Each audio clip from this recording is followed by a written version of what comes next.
Bienvenidos a Inversión y Desarrollo. El día de hoy abordaremos un tema muy importante, la importancia de la transformación digital en el recurso humano. Y para ello nos acompaña Raymond Sheffer, que él es de ADEN. Bienvenido, Raymond. Hola, muchas gracias. Un verdadero placer estar contigo. Raymond, usted que ha estado en la academia por varios años, tiene toda una trayectoria. Usted que conoce también el recurso humano, ¿cómo ha visto esa transformación en el recurso humano? ¿Cómo se ha ido desarrollando en los últimos años? Mira, yo justamente estoy trabajando en un pequeño análisis de cómo están las organizaciones en este momento y te diría que si hay una deuda todavía pendiente es la transformación del recurso humano. Ha habido más una transformación tecnológica, hay más un desarrollo de la innovación que una transformación, si querés, del recurso humano en sí mismo en este nuevo modelo, digamos, de pensamiento, de actuación, de cultura de trabajo que es la transformación digital. Ok, vemos entonces de que las riquezas de nuestros países, las riquezas de las empresas dependen mucho del recurso humano y para ello tenemos que tener un recurso humano capacitado que se esté capacitando en todas las tecnologías que se van dando, esas nuevas tendencias para que puedan hacer de que los países y las empresas puedan ser más competitivos. Pero usted toca un tema del digital. ¿Qué es ser digital para las empresas? Bien, me parece una muy buena pregunta para iniciar. Mira, yo creo que la transformación digital es una transformación básicamente cultural. Eh, Cuando uno habla hoy de métodos ágiles, de formas rápidas de aprendizaje, de aprender a errar rápidamente, yo creo que es un cambio de mirada. Nosotros venimos de un mundo de una mirada analógica, de más largo plazo, más estructurada, donde los tiempos eran distintos, donde el error era penalizado, donde uno trataba de lograr la perfección en aquello que hacía. El mundo digital o esta transformación a lo que nos lleva es un mundo más colaborativo, un mundo más plano, donde el error ya forma una parte del aprendizaje, donde tenemos que saber que ya nadie es el dueño de la verdad ni dueño de todo el conocimiento, sino que es un equipo que interactúa, que prueba, que se equivoca, que aprende. Entonces, una transformación digital no es una transformación tecnológica, es una transformación de la mirada de cómo vamos a hacer las cosas hacia el futuro, de cómo vamos a construir el futuro, si se quiere, de las organizaciones. Sí, totalmente. Y usted toca un tema muy importante de la información, el acceso a la información, de que sea colaborativo. Vemos de que han ido cambiando eso, que antes, como usted decía, toda esa información, toda esa especializaciones lo tenían ciertas personas y ahora se está compartiendo. Podemos tener acceso a un mundo de oportunidades en la red digital, ¿verdad? Entonces vemos también, Raymond, el tema de, para tener una transformación digital exitosa, la cultura forma una parte importante. ¿Cómo podemos hacer de que esa cultura sea una cultura abierta a los cambios en nuestras organizaciones? Bueno, mira, el tema cultural, hay un artículo de Forbes que habla de que hay tres aspectos que retrasan, pero básicamente te diría que el aspecto más atrasado respecto a la transformación digital son las culturas de las organizaciones. Todavía en muchos casos estamos demasiado estructurados, los modelos son todavía demasiado verticales, como bien decís, no se comparte la información. Eh, si vos te pones a pensar hoy prácticamente la información está disponible de distintas maneras y es muy fácil saber lo que está haciendo la competencia, incluso la rentabilidad o los productos, o ya las fórmulas secretas van quedando pocas. Entonces, esto que planteas, necesitamos una cultura más transversal, una cultura menos de, como decimos nosotros, de kioscos o de fincas, una cultura donde se compartan los resultados, donde se haga participar a la gente. Y eso cuesta. Cuesta porque venimos de modelos en los cuales nos han enseñado que de alguna manera el líder tiene que ser el gran tomador de decisiones, donde cuesta la delegación.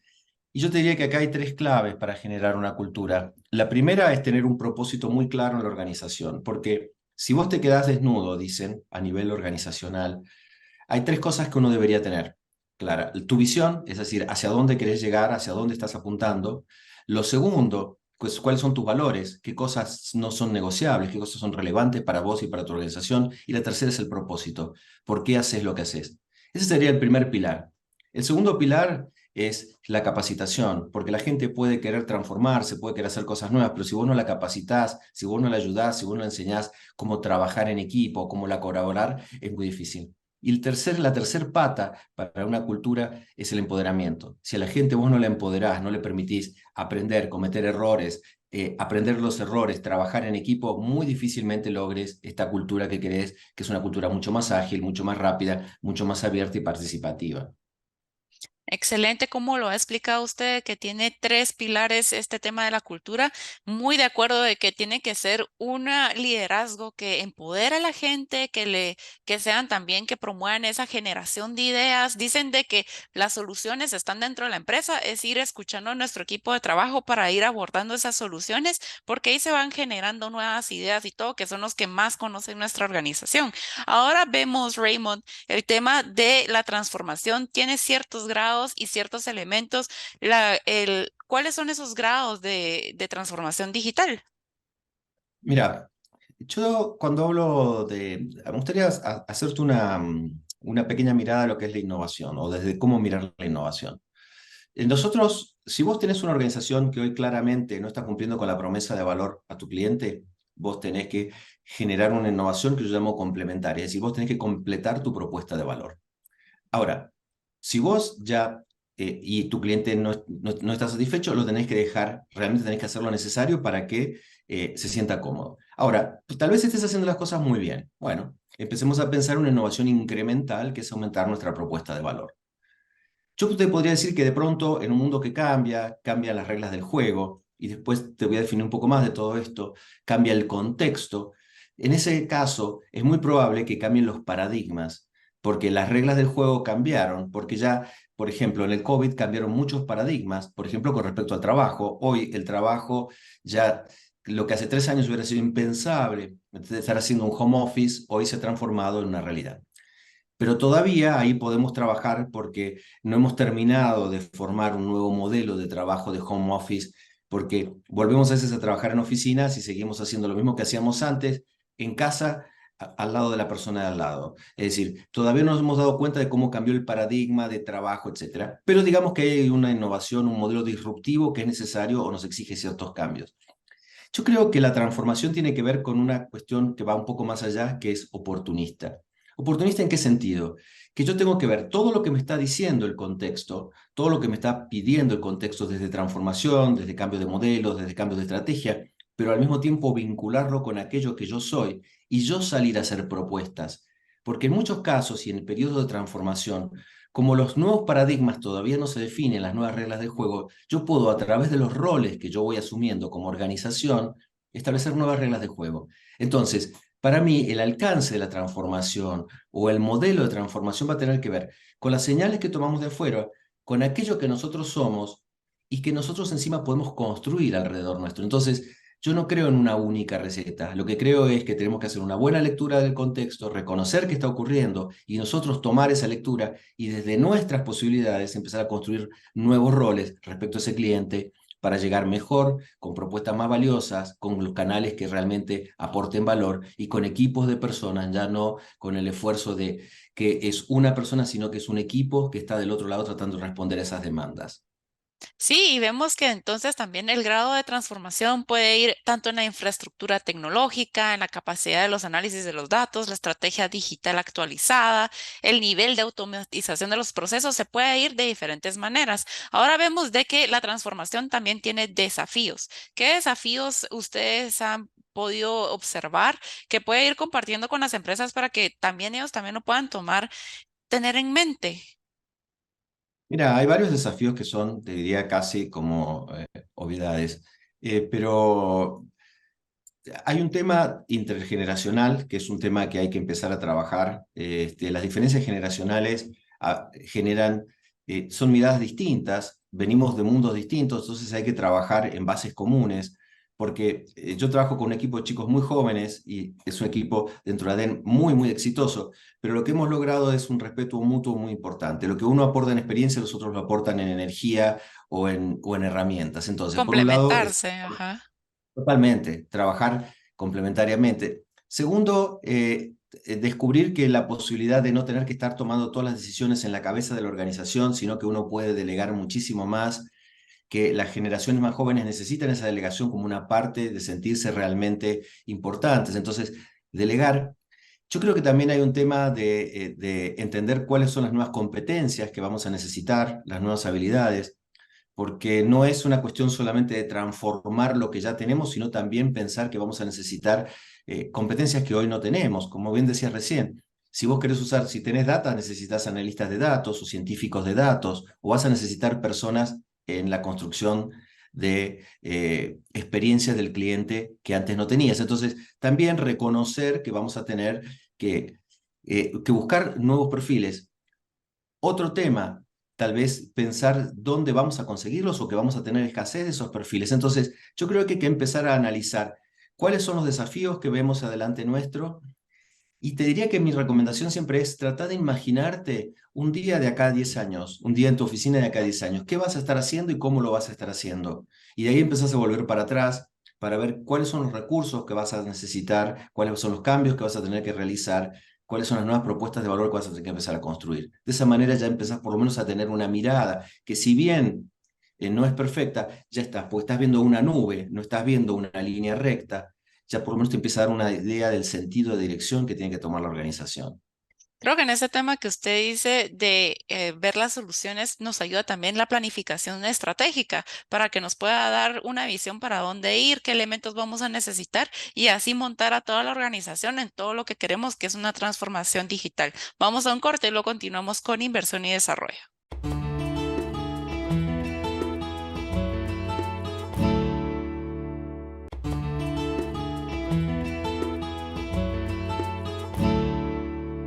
Continuamos con inversión y desarrollo. Ya hemos estado hablando entonces de la transformación digital en el recurso humano y todo lo que tiene de beneficio para la organización y también de estar al día a día de esos nuevos cambios que se han ido dando. Pero vemos, Raymond, también de que esa transformación tiene un impacto. ¿Cuál sería? Mira, yo creo que no hay transformación que no tenga impacto y pensar, a ver, nosotros estamos hablando hoy de la cuarta revolución industrial. Si volvemos para atrás, a veces es interesante ver, porque los ciclos en la historia tienden a repetirse. Si volvemos para atrás y volvemos y analizamos la primera revolución industrial, que fue la transformación que generó el vapor, vos fíjate que en esa época vos tenías un artesano, ese artesano hacía un cinturón de cuero, digamos, un cinturón por hora, y hacía 10 cinturones en un día. De pronto llegó el vapor, la máquina que podía cortar el cuero, podía hacer el agujero y de pronto tenía 1000 cinturones en un día. ¿Qué fue lo que ocurrió? ¿Cuál fue la transformación? El PIB o PBI, el Producto Bruto Interno de, por ejemplo, Gran Bretaña, creció en una forma muy importante durante esa transformación. Ahora, ¿qué es lo que ocurrió? Durante 40 años la masa salarial no subió. Entonces uno empieza a pensar que, bueno, ¿cómo es si subió el Producto Bruto y no sube la masa salarial? Porque se produjo una transformación también del trabajo, de las formas de trabajar, de las personas que iban a trabajar. Porque en ese momento se reemplazó una forma de trabajo, que era el artesano, por una máquina que necesitaba un supervisor. Ahí aparece el concepto de universidad, el de capacitación, etcétera. Hoy estamos viviendo algo similar. Hoy estamos hablando, ahí leí hace poco tiempo un artículo del Foro Económico Mundial que hablaba que en los próximos 5 años vamos a tener un 25% de profesiones que se van a ver afectadas profundamente respecto a los cambios que se vienen. Entonces, lo que podemos decir es, o lo que se está diciendo dentro de los medios y de la academia por lo menos, es que va a haber una relocalización hacia trabajos de mayor valor agregado y los trabajos de menor valor agregado van a ir desapareciendo, lo cual es prácticamente una obviedad que ya venimos viendo. Pero entonces en esa transformación tenemos que pensar que va a haber gente que vamos a tener que repensarla y vamos a tener que repensar muchos de nuestros trabajos en la organización. Yo no puedo hablar así en términos genéricos de cada organización porque sería muy soberbio, pero sí tenemos que estar atentos a los cambios y a las transformaciones en nuestras organizaciones para ver qué roles vamos a necesitar, quiénes van a ser las personas que van a ayudar a producir esta transformación y cuáles van a ser las personas que van a quedar de alguna manera marginadas y ver qué hacemos con ellos, cómo los ayudamos, cómo los transformamos o qué oportunidades les podemos dar tal vez en otros roles dentro de la organización. Y eso que usted está hablando de la relocalización de los trabajos, mucha gente empieza a tener ese miedo y empieza a tener ese rechazo y dice, bueno, yo no voy a dejar que entre la digitalización, pero porque me van a cambiar mi trabajo, ya no voy a estar en eso, pero ahí es donde los líderes tienen que poner todos sus esfuerzos para poder ir cambiando la mentalidad de esa gente y que esa gente se capacite para otro nuevo trabajo y porque el aprendizaje debe de ser continuo. No solo ya terminé de estudiar y aquí me quedo, sino que tiene que seguir uno capacitándose, actualizándose para poder ir abordando esos nuevos trabajos que se van generando. Ahora, Raymond, el círculo dorado de Simon Sinek, ¿qué elementos pueden ayudar a esta transformación digital? Bueno, mira, Sinek lo que decía, y que es muy interesante, que tiene que ver con un poco lo que estamos hablando, él dice que las empresas, si alguien me pregunta qué es lo que haces, yo te voy a contestar y te voy a decir, yo trato de dar las mejores clases posibles, hacer las mejores consultorías posibles, ser el mejor consultor. Perfecto. ¿Y cómo lo haces? Estudiando, capacitándome, trabajando con empresas, reconociendo los cambios, leyendo mucho. Ajá. Y entonces, ¿por qué lo haces? Porque quiero dar buenas clases, porque quiero ser buen consultor. Fíjate que el qué y el por qué se vuelven a unir en el mismo lugar. Si vos te empezás a plantear desde el por qué, que es lo que plantea Sinek, es por qué haces lo que haces, ahí la cosa cambia totalmente. Y esto es clave para las organizaciones. Sigo con el ejemplo personal. ¿Por qué haces lo que haces? Porque me gustaría ver una América Latina más fuerte, más potente, con profesionales más capacitados, con las competencias necesarias para competir en un mundo digitalizado, donde cada uno de nosotros nos podamos transformar en actores de esta transformación.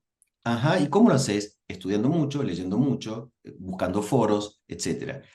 Y entonces, ¿qué haces? Doy las mejores clases posibles, hago la mejor consultoría posible. Creo que nos tenemos que replantear ese propósito, ese entender por qué hacemos lo que hacemos como un punto de partida para la construcción de futuros. Si no nos quedamos en la pregunta ¿qué haces? Y no en el por qué. Y ese al volver al por qué también nos da más elementos para construir futuros.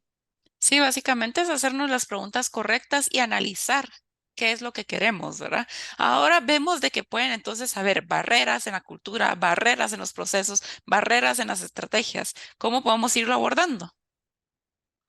Mira, las barreras van a existir siempre. Vos sabés que el cambio, a todos nos gusta ver un nuevo, no sé, smartwatch o un nuevo teléfono y la innovación nos parece fascinante, salvo cuando nos toca a nosotros personalmente y sentimos que de alguna manera no vamos a estar, como bien planteadas hace un rato, a la altura de los desafíos que vienen. Yo creo que los cambios, por lo menos desde mi mirada, hay que empezarlos de a poco y sí, y no es necesario asustar a la gente, al revés. Es la gente, como bien dijiste, el que está más cerca del problema es el que lo conoce mejor.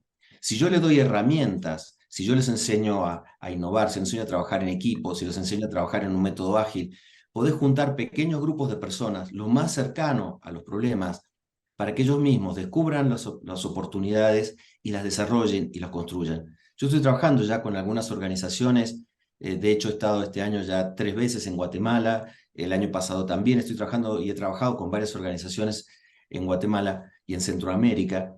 Y yo creo mucho en eso, empezar desde chiquito para que ir viendo que esto no es una cuestión de que te vas a quedar afuera, sino que hay una oportunidad de ser parte de este proceso. Y que si uno ve ese cambio, después empieza a generar, es como la piedra que cae en el estanque y empiezas a ver todos esos anillos que los demás van viendo. En cambio, si yo llego mañana y te digo, a partir de mañana vamos a cambiar totalmente la forma de trabajar y la resistencia va a ser mucho mayor. Siempre hay tres factores que hay que tener en cuenta en los procesos de innovación. Que uno puede descubrir lo cognitivo, que sería el primer factor, que es por qué tengo que hacer esto, qué cambios se dieron, qué nuevos paradigmas tenemos.